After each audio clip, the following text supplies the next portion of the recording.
Now, I've taken us back in time a wee bit here. I'm just drawing my curtains because, believe it or not, the sun's shining. This is the Santa Fe, Texas chief at Fort Worth, Texas, in 1950. The American railroads, after the war, made a big push to try and get passengers back on to the rails. So they introduced a whole lot of deluxe trains. This one is the Texas Chief. They had the El Capitan, they had the El Chief, and a lot of these trains ran from Chicago to Los Angeles, and all the famous stars would travel on them. That's so they got across to Hollywood, across to the Chicago, up to New York and stuff like.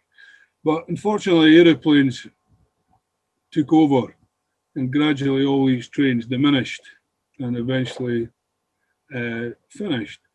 When United States Postal Services stopped using the railways for transporting mail and freight, which is all now FedEx and stuff like that, the American railroads just said, that's it, finished. We're not having any more passenger trains, because that's what was subsidizing the passenger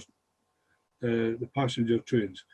So in 1970, we got Amtrak. Amtrak came in to replace what the American railroads took away. And at the very beginning, Amtrak had all the different rolling stock. I managed to get to the States in 1980, and Amtrak was made up of every conceivable passenger car you could ever imagine. So this is how it used to be. Fortunately, the locomotives, some of them have been preserved. And this is what they call a war bonnet scheme. This was a colour scheme based on the Indian war bonnet. You couldn't do things like that now. The motif for the Santa Fe was a wee Indian guy called Little Joe. You couldn't do that now. You couldn't have a wee Indian called Little Joe. Everybody would get upset. But this is one of the preserved units. This is an A unit, and pretty spectacular locomotives. Americans, remember, had the diesels long before we had. Unfortunately, we never went to America for our diesels. We just made them in Britain, and they were basically useless.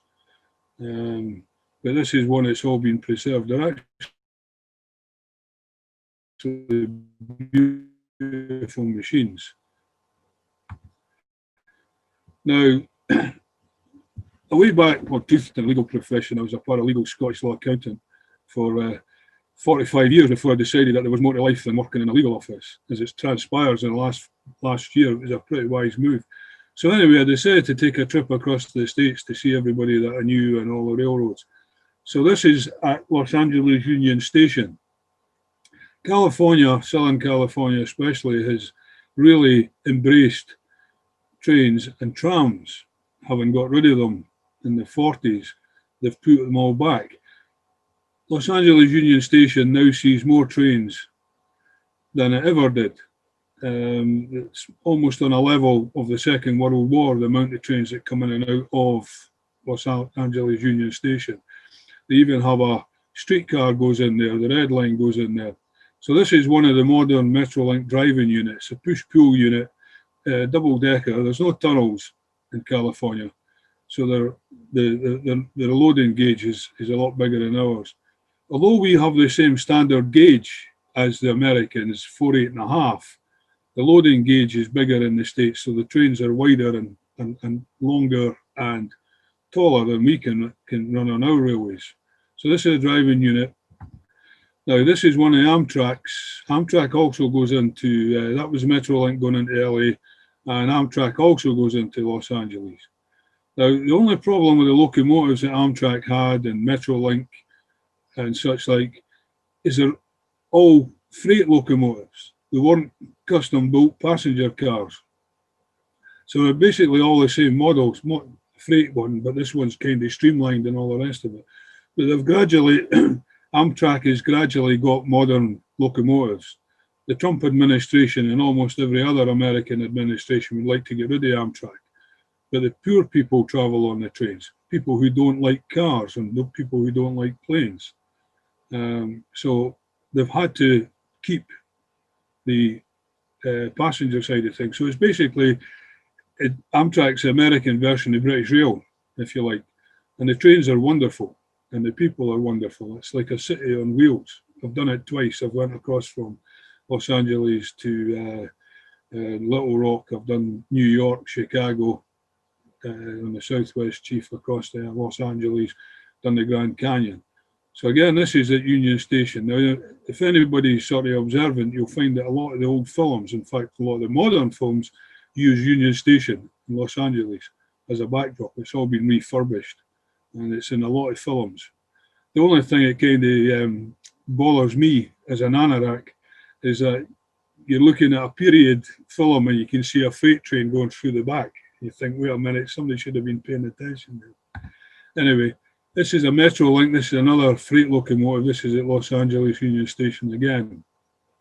Again, it's double deck. Again, it's basically a freight train. It's more or less the same locomotive as you saw before, but this time it's not streamlined. Now in Los Angeles, I always like to mention, and this is a hidden gem that's in Los Angeles. This is Angel's Flight Railway. It's a vernacular that goes up from Hill Street. It was in the old part of LA, but they tore up the old part down, but they moved the railway along. So this is Angel's Flight. You'll see this again in a lot of the old movies, the old films. And this is just a wonderful thing to go up and down. It costs 50 cents to ride it, and if you're a senior, you get on for 25 cents. It takes about 2 minutes to go up and down, but it's just absolutely a wonderful thing in the middle of Los Angeles. It's something you would never expect to see. And here is the station. It goes from Hill Street up to California Plaza Waterfront.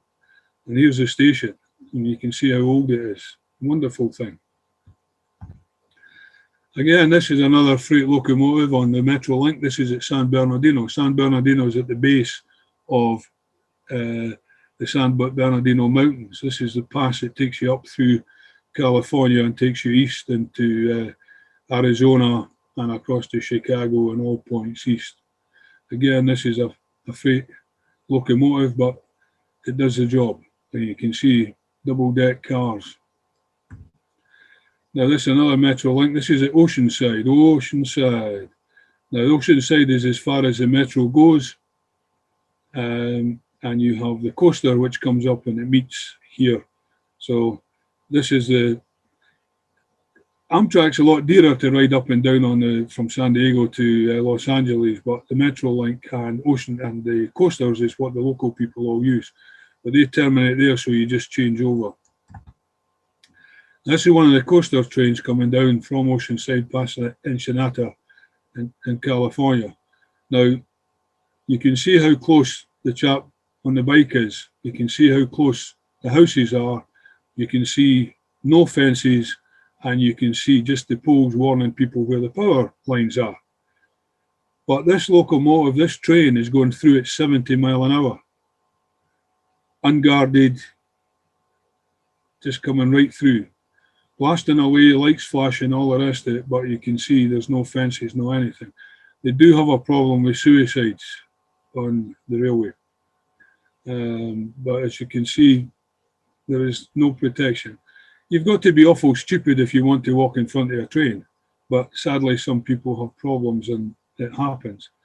Now this is down in San Diego. This is a coaster. This is the one that goes up to Oceanside and meets with the Metrolink, and you can carry on up to Los Angeles. The coaster is basically a commuter service which runs in the morning and it runs at the rush hour in the afternoon. In between, the trains are pretty sporadic, and so if you want to go from LA or down to San Diego, LA, you're much better just taking the Amtrak. Now here's the Amtrak Surfliner passing Ensenada in California, the same place as we saw before. Again, this train's coming through about 60, 70 miles an hour. Again, you can see how close it is to the road. And again, no fences, no anything. Just simply run the trains and just you keep out the way. This is where a lot of problems they have when a train derails, especially a freight. It could wipe out a town because the town was built beside the railway. The railway wasn't built beside the town. All the towns built themselves around the railway. And so if there's an accident, there's usually a serious problem. Now this is down at San Diego. This is the old Santa Fe depot. This is a Surfliner just waiting to go back up to Los Angeles. The flats above it are actually on the flight path for the planes coming in to Lindbergh Field in San Diego. San Diego's airport is right downtown. And I was looking at a thing on Facebook, I forgot about it. It was in the 70s when a passenger plane collided with a private plane, and the two of them just dropped onto the suburbs of San Diego. Just literally dropped on top of everybody's houses. They have tried to buy ground to put in a new airport in San Diego. They wanted to put on North Island, but all the retired admirals and sea captains and all the rest of it live out there, and so they wouldn't sell the land. So the airport is still Lindbergh Field. That's on North Island, the Coronado del, the hotel is where they filmed Some Like It Hot with Jack Lemmon and Tony Curtis, Marilyn Monroe. Hotel del Coronado, which is on the North Island. This is the old Santa Fe depot. They've kept the sign. It's no longer the Santa Fe, but they kept the sign. And it's a wonderful station, Spanish style. Everything down in Southern California is Spanish style. Now, San Diego used to have streetcars, tramcars, and had them up to the 40s, which they decided to take them away. Everybody knows the story that Standard Oil, Firestone, General Motors bought up all the American streetcars and systematically closed them all down because everybody was to buy a car, everybody was to drive. But fortunately, Los Angeles, San Diego, and other places have put the streetcars back. So this is a San Diego trolley at Santa Fe Depot in San Diego. This is a new car, one of the newer cars, going to a place called Santee. Santee is not quite, but it's like Shawfair outside Edinburgh. They put the streetcars in, and Santee was built up as shops, shopping malls, houses, and all the rest of it. They put the streetcars in first. So this is, unlike Britain, in Europe, in America, the trolley and the trains match up. If you buy a ticket for the coaster, your ticket gets you a discount on the trolleys, and you just need to get off the train and walk onto the trolley, or you get off the trolley and you walk onto the train. Dead simple, but Britain doesn't seem to have embraced that kind of thinking. Now, we're now leaving California. This is Cajon Pass. This is you coming out, heading east. And this is a BNSF, Burlington Northern Santa Fe Manifest train. The Manifest basically is a freight train. Now you can see the amount of power it's got on it, 1, 2, 3, 4, 5 locomotives. And they're all 3,000 horsepower each. So you're looking at something like 15,000 horsepower hauling these freights over the hill, up the summit. Now this is a national park, so there's no problem about you going into the park. There's no problem taking photographs or being near the railway. Basically just don't get killed. So you can get as close as you like, and that's the trains coming over. This is it, arriving at the summit of Cajon Pass. It goes over the summit, it comes down the other side, and it goes through Yuma, Arizona, and then on to all points east. Just a useless piece of information, Arizona is the broccoli growing capital of America. They get all the broccoli from Arizona. So this is the locomotives coming up the top of the summit, and this is them going over. This is them at the top, heading east. There used to be a station up here, and there used to be people who lived up here, and all the rest of it. You'll see the boxcars to the left in the picture. These boxcars have fallen off. These containers have just simply fallen off. What they do is they just empty them and leave them. They don't want them. If you want a container for any reason, you can come along and just pick it up, provided you can take it away. They just empty them. They're not worth the money. The railroads wouldn't run back empty containers unless they had to, because there's no money in it. The money's in hauling the freight over full containers coming in from Long Beach, California, just below Los Angeles. So they just get abandoned, they just get emptied and abandoned. If you want to come along, help yourself. In the old days, they had to have helpers at Summit to get the trains over. The locomotives now are so powerful. They don't need to. They'll have maybe some in the middle if necessary, or they'll have one maybe on the end. Well, this is 3 Santa Fe units at the top of Summit, just waiting for a train to come up. Used to be steam engines, or huge big steam locos that used to haul the stuff up and then just drop off. Now this is a double stack container, and it's round in Sullivan's Curve Cajon Pass, and it's coming down. It's coming down. It's taking empties back, and it's heading back to Long Beach. Not so many locomotives. It's only got 3 because it's coming back down away. And if you can just look away in the background, I don't know if my mouse works, but oops, way back in there, you'll see green. You'll see green. That's the tail end of the train. That's how long the train is, snaking its way down. And here's the containers. Now that does not look safe. That does not look safe at all. But this is descending Cajon Pass, the San Bernardino Mountains that are in the background there. But they're actually got pins, so they are pinned in. So in theory, they shouldn't fall off, but occasionally they do.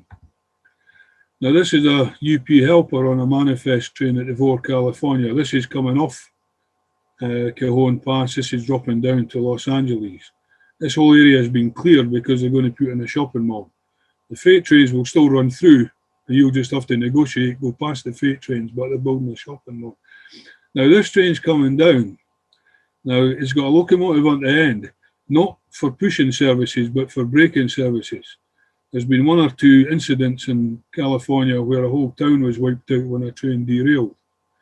And the problem was that they did not have enough brakes to stop the train when it ran away. It ran off the hill. I mean, they had locomotives at the front, the guys were trying to brake it, but it just, what was behind them, they couldn't stop it. So now what happens is the crew gets a big manifest. They get a list of what they're carrying, what the tonnage is, and also what braking power they've got as well.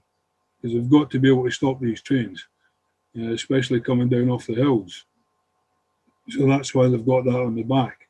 There was also a bad incident with a guy on a passenger train who was on a mobile phone telling his pals how great it was to be driving a locomotive when he collided with a train in front because he missed the signals. So now in America, all mobile phones are banned in the cab of locomotives, and no rail fans are allowed to be a railroad employee.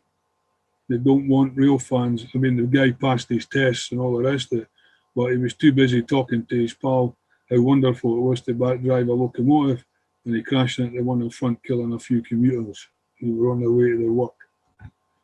I'm a member of this museum in Pacific Southwest down in Campo, which is almost on the border with the Mexican border.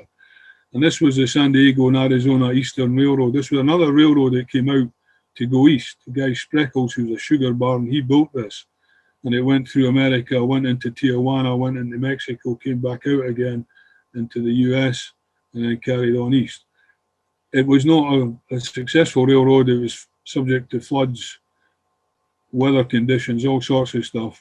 And also the Mexicans who were partial to setting fire to the bridges and tunnels and such like. So we now have this. It's kind of like Bowness.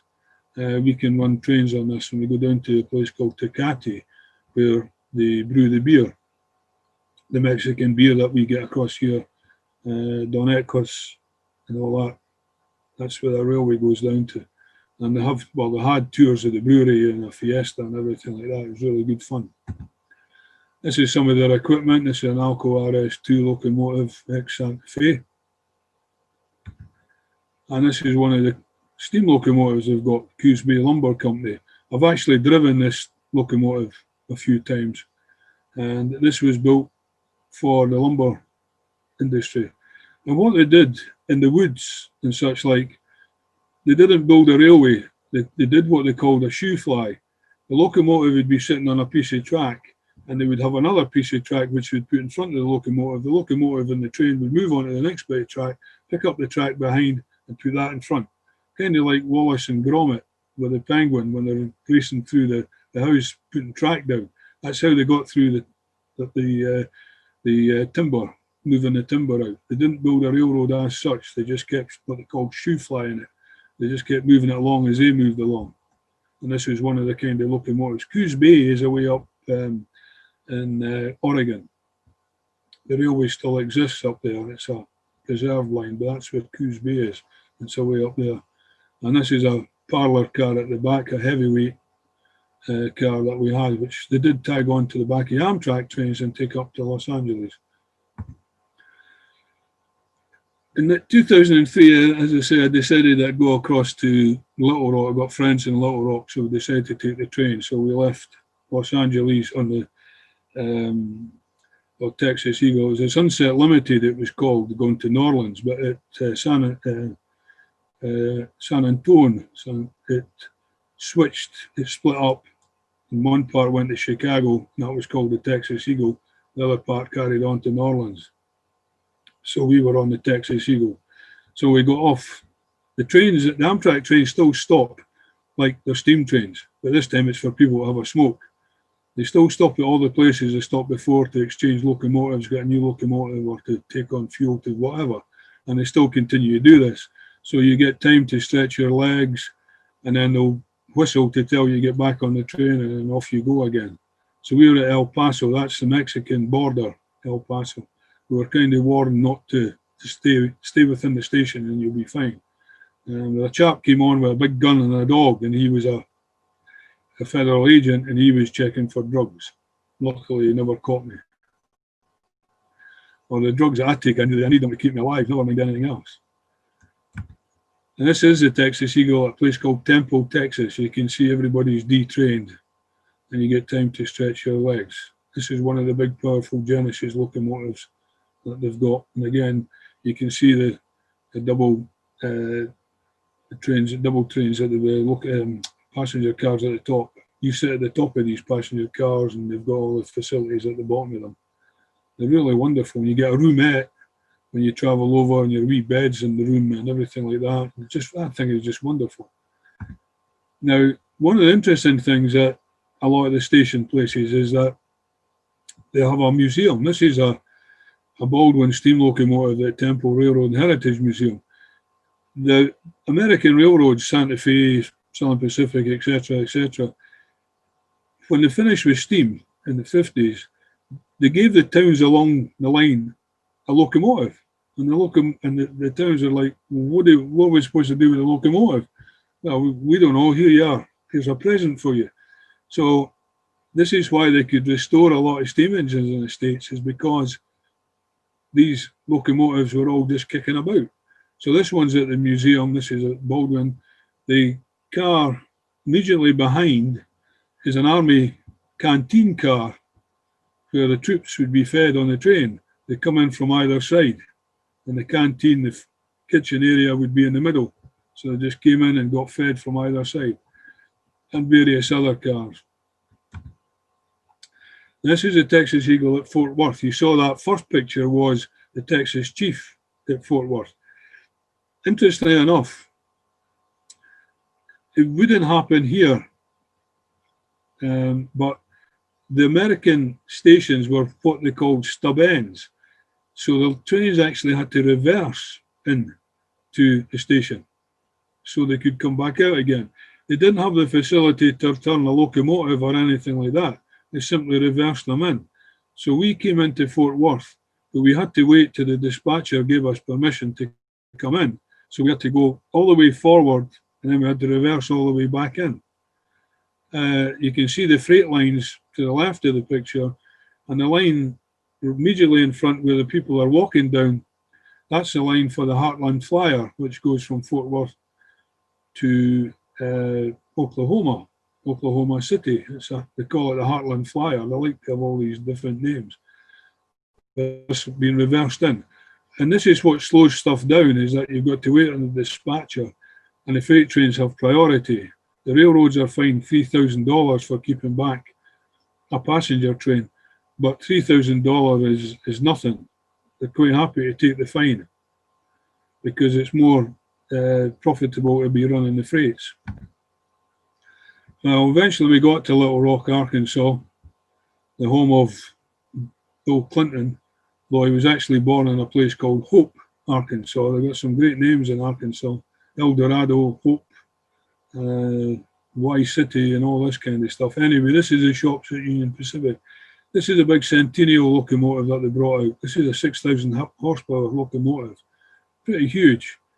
The only problem was, if one engine went down, you're only running on 3,000 horsepower.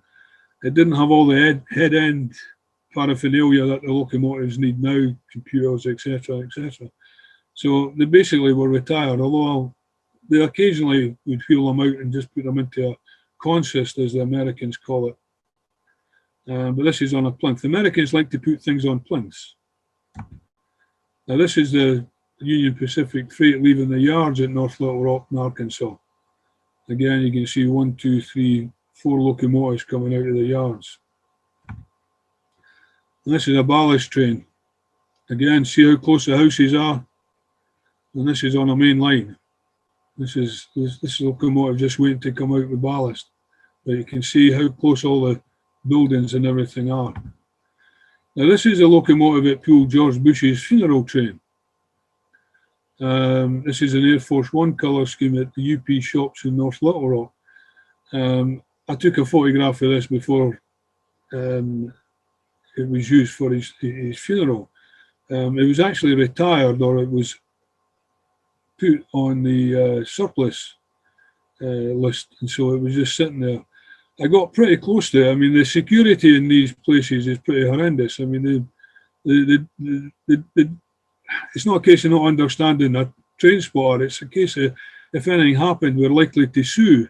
And so they're worried about being sued more than anything else.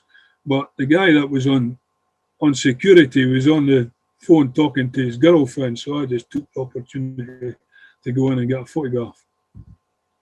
Again, this is a Union Pacific caboose that they've put on a plinth in the middle of the parking lot.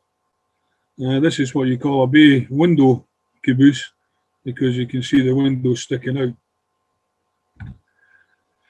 Now this is a freight train running through North Little Rock. This is going up to Little Rock and Western Railroad at a place called Perry, Arkansas. Perry, Arkansas used to be on the old Rock Island line. The Rock Island line went in 80. So the line from Perry down into Little Rock, etc., still exists. So this is what you call a short line. The big railroads don't want anything to do with short lines. So they don't want to be fiddling about. So all these short lines, they connect with the UP, BNSF, CSX, and they pick up and drop off all the freight cars along the short line. And then they bring them back either empty or fuel, interchange with UP and all that, and they take them to wherever they're supposed to go. The big Class 1 railroads, as they call it, are not really interested in dickering about. They're quite happy to haul huge big freight trains, and everybody else feeds them. Now this is the Bauxite and Northern Railway in Arkansas. This locomotive had just been freshly painted. This is a brand new paint scheme. So the friend and I, he was American, we went to all the short lines. And what you always do, and I told the guys before when I do talks, is you introduce yourself. You go into the office, knock on the door, tell them who you are, what you want to do, and they'll either give you permission or not, or they'll tell you where you can go. So we went into the shed, and I took a photograph of this when I heard the dispatcher, and I thought, oh shoot, somebody's here. So I went in and spoke to them. We spoke to them, and that. The opening line was always, the American guy always said, I've got this idiot from Scotland who likes trains. And that usually was the opening line. And from there on, we got in to do a lot of stuff. So we'd noticed this locomotive, and I asked if I could take a photograph. And the guy said, well, actually, we'll do better than that. I'll get the engineer and we'll take it out for you. So this was the first time this locomotive was out in the brand new colour scheme, especially for me to take photographs. And the only condition was that I was to send them a photograph of the engineer on the locomotive. So I did that. And for that, I got to take photographs like this. Unbelievable. And what the dispatcher will do, he'll call the crews that are on the road, and they'll tell them that there's two idiots coming to take photographs of trains. And they'll warn them that we're there. because otherwise they'll call the police, otherwise they'll call in and get security and all the rest of it. People think you're exaggerating. No, I'm not exaggerating. You just be careful across there and just behave yourself, do as you're told, and there's no problems. There's another photograph, the engineer's in the cab, and this is what he wanted me to do, take a photograph, send it to them. And they were delighted, so I got to take these photographs. Now this railroad is only 3 miles long, and it's been in existence for over 100 years, and all it does is it picks up bauxite cars from the Union Pacific now, and it takes it to the aluminium works, and they make aluminium. When the cars are emptied, it takes it back the 3 miles and gives it back to the UP, and the UP bring in more aluminium. That's all it's done. It doesn't go anywhere else, it just runs back and forward, and it's done that for over 100 years. This is the original colour scheme of the locomotive. This was finished for the day. This was coming back into the sheds. And you can see how good condition these locomotives are, because they put them to bed every night. They're put into the shed, locked up, and looked after.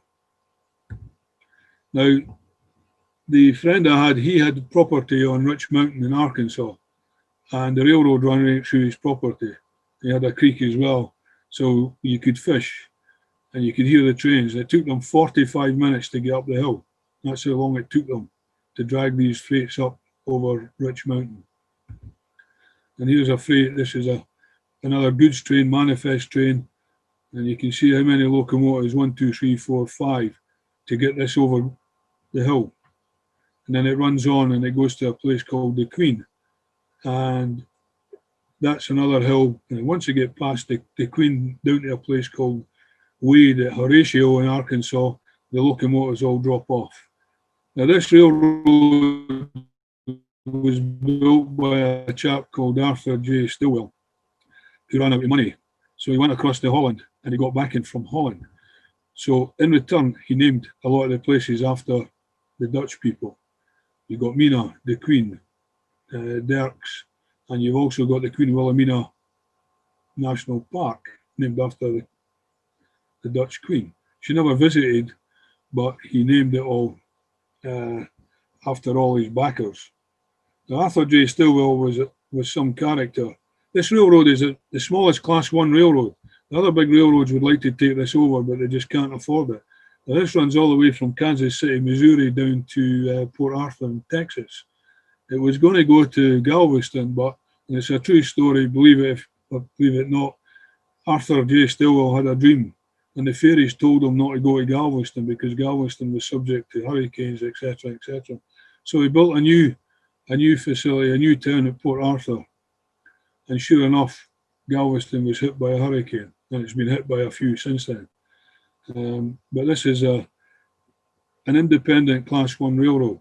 And this colour scheme that they've got, this is a Southern Belle colour scheme. I was across in the States in 2013, the winter of 2013, which is the worst one they ever had.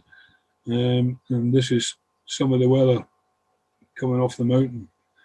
The stuff in front is old sleepers. We call them sleepers, they call them ties. So again, if you wanted some of these ties, if you wanted them to burn them, or you wanted to use them for a fence post, you just come along and help yourself. You just pick them up, take them away. As long as you can move them, you can have them.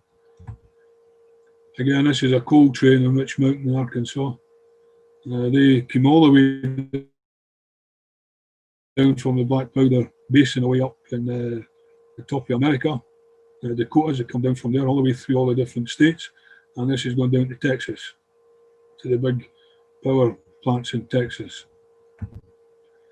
This is where we stayed. The friends had a house also in Mina, and that got hit by a tornado. And this is it going through Mina. Pretty much a one-horse town. It really is a one-horse town. There's no bus service. You can't even hire a car. But this is it going past the historic depot. There was a station in Mina, Arkansas. Now again, as I say, this was a bad winter that they had in 2013. This is a UP freight train that's been stopped because of the icy conditions. The points and such like level crossings weren't working because of the weather. I don't know if anybody's ever seen ice rain, but all that on these trees is rain. And as soon as the rain falls, it freezes. It hits the trees, it freezes right away. And they've got a lot of pine trees across in Arkansas, and of course all the bushes, all the branches are at the top of the tree. So of course it bends right over, and it closes roads. The tree just simply bends right over. And the one thing you got to watch is when it starts to thaw, because it springs back again. And if you happen to be anywhere near it and it springs back up, you could go flying. But yeah, that's the weather. I've never seen any weather like that. Now this is what they call a dodger. Dodger is one that just runs along a certain line and drops off cars and everything like that, freight cars and everything. And this is in Oklahoma. This is Choctaw Indian territory. When they took the Indians up on the Trail of Tears, they gave them land in Oklahoma, and then they promptly built railroads through the Indian lands without asking the Indians if it was okay. So this is the original Frisco line going through from Fort Smith, and this will connect to the main line at Poto and go down to DeQueen, down to Heavener, Oklahoma, and away down to Port Arthur or up to Kansas. This is the only mountain, this is the only tunnel in the whole of Oklahoma, Backbone Mountain. This is the only tunnel you'll see there. It's absolutely incredible. We found it. We lost the train. The first time we went to see it, we couldn't find the train. And we were coming away in the taxi, because the crews are only allowed to work 12 hours and they must get off.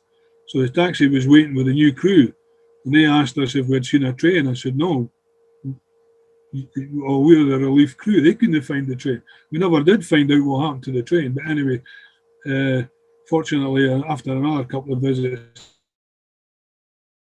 we managed to find it. So this is it coming down from Fort Smith. This is outside Poto, Oklahoma. And this is it connecting onto the main line. The barriers broke. So that's why the barriers are stuck up in the air. They broke. And so they had a guy with a flag walking in front of the train. This is a crossing here. This is a road crossing, grade crossing. And I did a talk for modelers, and if anybody believes that they don't run one train and one wagon, one freight car, there's the proof. This was a timber yard which was just down the line from Mena, Arkansas, and once a week they ran a locomotive down to pick up finished timber. It must have been worth their while, otherwise they wouldn't have done it. The Americans don't do anything unless there's money involved. Unless they're going to make money, they don't do it. They don't paint a lot of the locomotives that they acquire. They don't do anything. Anything is going to cost them money, they don't do it. Now, this is the Southern Belle color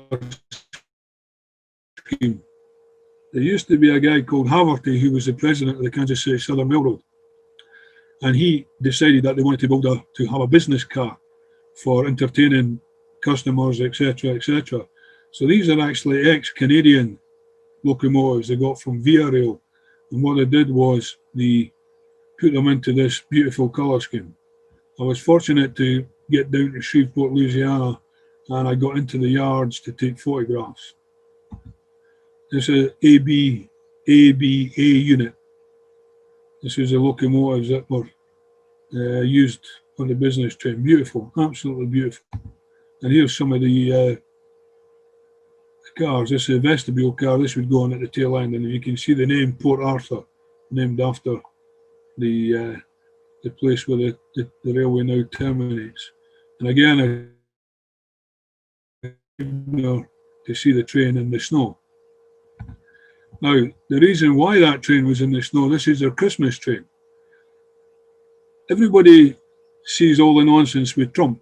Everybody sees all the nonsense with Washington, New York, all these places that have got money. Go down to Arkansas, the southern states, Alabama, Mississippi, all that, you will really see the American people. They're neglected, they're not, Washington's not interested in them, and they're basically poor states. In saying that, whatever they have, they'll share with you. They're absolutely wonderful people. So what the railroad companies do is they run Christmas trains. Can't run them this year, unfortunately. But this was a Scotsman, a guy called Willie Kirkpatrick, who decided to run one with the KCS. And so for every year, they've been running it. And they donate monies to the Salvation Army. and they've given about $50 million to the Salvation Army so that the people can have heating, they can have clothes and everything for the cold winters and all the rest of it. It's absolutely a fantastic thing. They contacted me because of the Scottish connection with Willie and Patrick, and I sent them all over a whole lot of soft toys, etc., etc. And they put on a Scottish display. This locomotive, it's not a real steam engine, but it's called Rudy. And here's the actual train as well. They've got model railway, they've got all, it's absolutely wonderful. I thought it was going to be a bit on the tacky side, but actually very, very well done. Now CSX do the same, Canadian Pacific do the same, and they stop at all the places along the line, distributing gifts, all sorts of stuff. It's great. And here's one of the cabooses. You go in and it's got all the exhibitions and everything like that on it. And the wee guy there in the red, I was knocking about with him, but he got the call to be an elf. I wanted to be an elf, but they wouldn't have me as an elf. I could have been Shrek, but they didn't want me as an elf. But that's what they do. It's all volunteers. It's out in the road for about 3 weeks. People give up their time. It really is a wonderful thing. But this is the real America. This is the people who really need help and all the rest of it. And it's just wonderful. And this is the business car. The railroad gives up the business car and the sleeping car and all the facilities for free. And so it gets tagged on and it's taken up and down from either Kansas City, Missouri, down to Shreveport, or it starts in Shreveport, wherever, and it just stops. Now, this is another short line. This is crossing the Kansas City Southern at a place called DeQueen, Arkansas. As I said, it was all named after people in Holland, the Netherlands, the capital of America. You've got Pilgrim's chickens, you've got Tyson's chicken. So a lot of the stuff that the trains carry is chicken feed. It's a really big business. There's chickens everywhere. Now this is an interesting picture. This is Arkansas Southern Railroad crossing Highway 71 at a place called Ashdown, Arkansas. Now that road that is crossing is the main road from Arkansas to Texarkana in Texas. If you can imagine a train crossing the M8, just simply swinging across the M8, that's the comparison. That is the main road out of Arkansas down to Texas, and it stops and this train goes over. There's no barriers or anything. You just simply stop and this train crosses over. Again, it disappears down the street. You can see the houses. It's like going down your main street. This was carrying grain and also whatever it is whatever makes fizzy drinks. It was going to the Coca-Cola plant in Nashville, Arkansas. The great thing about this freight car there, it's got the rock on it. The rock used to be called the Rock Island line. And still you can see a lot of the old cars have still got the old markings on them. This is another Arkansas. This locomotive is actually parked in somebody's backyard, somebody's garden. This is the remnants of his fence. So I went up and spoke to the guy and he said, yeah, you can come and take photographs in my backyard. You just don't walk into somebody's garden or anything like that. And the guy then promptly gave me a couple of beers, so we sat there and chatted over a few beers and that. Now this is how not to paint or weather your locomotive. This is a locomotive up at a place called Fort Smith. You'll all know Fort Smith from the film True Grit. This is the same Fort Smith. I don't know what happened to that locomotive, but somebody dropped something on it. That's another short line in Arkansas, Missouri. They run a passenger service as well as freight. This is an Alco locomotive. This was built way back in the 60s. Absolutely first class condition, and inside is even the instructions on how to drive it. And they put on a caboose. I rode this caboose all the way up to a place called Winslow in the Boston Mountains. And they serve your meal, or it's a cold lunch up here on the top, the cupola. These were very dangerous wagons to be in. There's actually a chain that you put across so that if you fall asleep, you don't fall out the seat, because a drop from the top of that caboose to the bottom is quite severe. And with the train rolling along, you tended to fall asleep. And so you have to chain yourself in. This is our Alcos. This is going across the bottoms at Van Buren. Van Buren in Arkansas. Van Buren is the first American-born US president, Martin Van Buren. And so they named a lot of places after him. So here's one, Van Buren. This is the locomotive. It's got a cow in the middle, or a calf in the middle, or a slug, whatever you want to call it, and another locomotive at the other end. This is a place in Malvern, Arkansas. The Texas Eagle goes through here. This is where the Union Pacific connect with the Arkansas Midland Railroad. They're waiting for these trains to come in. They pick up the freight cars. Away they go up to different places all over the place. There's another caboose, bay window caboose. The short lines use cabooses. The mainline ones don't use cabooses anymore.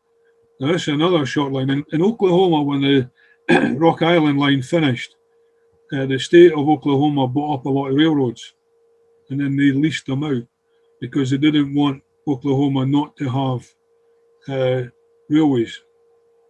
Now, Rock Island went into Oklahoma City, then it split, and then it went down through Wilburton, went McAllister, Shawnee, and it went all the way down to Memphis, Tennessee, down into New Orleans. And on the other side, it went through Amarillo, Shamrock, and went down to Tucumcari, down that way. So they kept a lot of the short lines, and this is a short line. The guy here was absolutely brilliant who owns this, guy called David, and he allowed us to do whatever we wanted on his railroad. Now these locomotives are 3,000 horsepower each, a fairly big locomotives for a short line. But this guy just liked trains. His wife stopped him buying a third one. She said, "You're not getting another one, that's enough, you've got two." He was inside one of the cranes, and the KCS you can see in the background, this is where the line crossed over to go to Memphis. This is the end of the line for the Rock Island line, famous Rock Island. They went over the bushes there and they went down to Little Rock and then on to Memphis, Tennessee. Now, this is the, again, the AOK, and this is how to sand the locomotive. These guys went down the day before, couldn't start their train because they had no sand. So they went to Home Depot and bought up all the sand in Home Depot and promptly started filling up the train with sand so that they could start their locomotives. They just couldn't get a grip. The line was slippy and it was just, they just couldn't get going. So once they did get going, that's the first thing they did. The other locomotive that's in a wee bit of a sorry state is an old Rock Island switcher, which they restored. There's another switcher that they've got, the ex-US Army switcher. Now, this is an interesting story. This is a business car. The same guy who bought these big locomotives at the front, bought this business car. It was on the Lark, which ran between San Francisco and LA, sleeping car. So he was restoring it. Now, I was at a convention, the Daughters of the American Independence, and a ride on this was up for auction. So me being clever, I put in a bid, and nobody else put in a bid. So I ended up buying the thing. So I went back, had to go back to the States to get my ride that cost me $250 or whatever. And the first time I went, we couldn't run because of the weather, so I had to go back again. Now, this is what they put on for us. 2 locomotives at 6,000 horsepower each, 3,000 horsepower each, 6,000 altogether, a caboose, and this business car. And this took us down on the old Rock Island line to a place called Red Oaks. And here we are at Red Oaks, switching the cars, turning the locomotives around to come all the way back. And here's all the happy campers. I paid for these clowns to be on the train. And they had a picnic, and they never told me they were having a picnic. I was standing on the back of this taking photographs all the way down, and they were inside eating and drinking, and not one of them said to me, "Would you like a drink?" So but I was quite happy because I was out the back of the train. I wasn't too bothered. I was taking photographs and stuff like that. But the laugh was on them because I was riding in the caboose, and the caboose had a toilet, but all these guys had to walk across the street to a gas station to get a pee. But yeah, it was great. It cost me $250, which was taking away the airfare. It was quite a bargain. This is one of their cabooses as well. They run the cabooses. This is another short line. This is another one up in Eureka Springs in northern Arkansas. Now, this is a freight railway down in Caddo River in Arkansas. Used to be part of the Missouri Pacific. Now, this is a posed picture for me. We went down, this railroad was so bad that these trains could only do about 2 miles an hour. The track was so bad. So we went down to a place called Glenwood and spoke to the crew. And they said, oh, we're leaving at 8:30 the next morning if you want to be there. And we said, yeah, we'll be there. So they ran the train and they stopped it on this bridge, especially for us to take photographs. Quite unbelievable. There's a guy you'll see fishing in the background. But they stopped this train. But the worst thing they said to me, do you want to ride in a cab? And I thought, oh no, I can't be in the cab and I can't get pictures. So I chose to go into the pictures and that and take the pictures and everything. The worst thing is they were coming out the cab and waving at us, and I go, no, get out the road. I don't want people waving at me. I want to just get the photograph. But yeah, that was a posed picture. It was amazing what the guys did for us. And this again, another farm rail. This is in Oklahoma, another one leased out by the state. A view from one of their locomotives. Inside the shops with the repair. Look how clean and tidy everything is. Another short line at Austin, Todd and Ladd Railroad, Tonga, Oklahoma. This is switch in Oklahoma City. Freight cars. Another 65 tonner. A place down in Delta Southern in Sterlington, Louisiana. I mean, we covered everywhere. This is Fordyce, Arkansas. This is a place at West Tallulah, Louisiana, which I think is a fantastic name, Tallulah. I'm sure there's a song about Tallulah, but this is a KCS down in Louisiana. Another UP helper at West Tallulah getting the freight cars over. And this is one of the locomotives of the KCS down at a place called Pearl, Mississippi. And this is how they fuel the locomotives. I don't know whether the guy takes credit cards, but this lorry just simply came in and fueled the locomotive. And they just make a call, they need fuel, middle of nowhere. The guy just comes down with the lorry, gets in the fuel pipe, and that's it. Now, this is an ex-Dirks Forest Service locomotive on display in Queen Wilhelmina State Park in Arkansas. As I said, they built a park and they named it after her. And why they hold this locomotive away up there, I'll never know, but it's on display. Now you switch down to San Antonio, Texas. The Alamo and all that kind of stuff. This is a double stack container train going through San Antonio. Now this is quite amazing. This is a steam engine, Southern Pacific. As I said, they just dumped them off at various stations.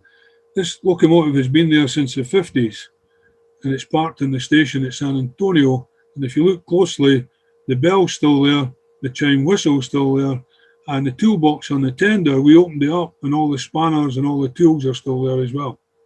The chime whistle, the bell is worth a fortune, but nobody's touched it. Again, this is some locomotives down in Dallas, down to Dallas, Texas. And the BNSF, that was Burlington Northern, they amalgamated with SF Santa Fe.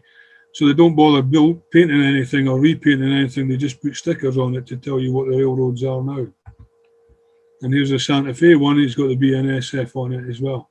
So simply put the stickers on it. This is a place at Slayton, Texas, another locomotive. It's got a contraption on the top. This was to sort of be for pollution. I don't know if it ever worked. And this is the coal trains coming down through Denver. This is coming all the way down from the Powder Basin. Not so much coal now because America is trying to be kind of eco-friendly, as it were. But this is another freight train coming down. Now this is a place at Thurman, West Virginia. unfortunately, a lot of places in America, the railroads just gave up, and when they gave up, the towns died. Unlike us, our railroad, we always stopped running to Strathbeffer or wherever, and they continued. But in places like America, they just simply died a death. Thurman had a big shop here for fixing locomotives, all sorts of stuff. The railroad moved out and the town died. And that was the end of the story. There's lots of places like that. This is now a sort of hostel and all the rest of it. But yeah, they just died. The places like Mansfield, all different places, they just died. People just moved out. And that railway to the right that you saw there, this is the R.J. Corman, the freight train, and that's going through the woods in West Virginia. And this is a place down at Columbus, Mississippi. This was a first road switcher, as they called it, which meant it could go out on the road as well as switch yard. Virginia. This is what they call a Shea locomotive. From Shea divides this locomotive. Everything goes up and down as opposed to going vertical. Everything's up and down. It's a gear locomotive, and this is for the woods. Again, they would work through the woods, dropping the track, picking it up, dropping the track. And these locomotives are great. They kind of hop along the track. There's a view of the pistons and everything going up and down, and you can see all the gearing and everything like that. Right, we switch across now to Strasburg Railroad Museum, which is in Pennsylvania, and this is one of the big 210 locomotives that they run. And this is a commuter train at Boston South Station. And then go down to Florida. And this is a place called Parrish, Florida. This is a couple of cabooses down there. Seaboard Coastline, Louisville and Nashville. I didn't really like these people down there. They were not nice people. This is one of the locomotives. It's a long way from home. This is an ex-Brooklyn Eastern District locomotive. This would be in New York. Just opposite New York. You'd be switching the docks and all sorts of stuff. And this is Florida Central Railroad, a place called Plymouth. Ken, I'm sorry to interrupt you, but roughly how long are you likely to be going on for? Because we normally try and stop round about 11 o'clock. What time is it? It's 11 o'clock. Well, you want to stop then? Well, unless you've got, I don't know how much. It's not much more. Okay, on you go then. We'll let you choose. So this is just some of the freight cars at the hall. Just let you see some of the freight cars. There's a double stack container. And there's again some of the stuff. This is the narrow gauge stuff that they've got in Colorado. This is Durango and Silverton. There's some of the big steam locos. They've got one of these still runs about. They restored that one. They restored the Union Pacific, and that was it running last year. And this is the other steam engine they had. Union Pacific never got rid of their steam engines. And here's some of the big locomotives again that they're using. Last year, 150th anniversary of the Railway Central. They're going across the promontory and everything like that. This is a depot in Shawnee. Looks like it's built from a kit. This is Gettysburg, where Abraham Lincoln came in to do his Gettysburg address. Some Canadian locomotives, big Canadian steam engines. It's interesting, this was built by the Locomotive North British in Glasgow. This was the only order that they ever got for American railroads. They built 20 and they never came back to them. This is Amtrak station at Harper's Ferry, and that's Southern Pacific Lines, and that's it, finito.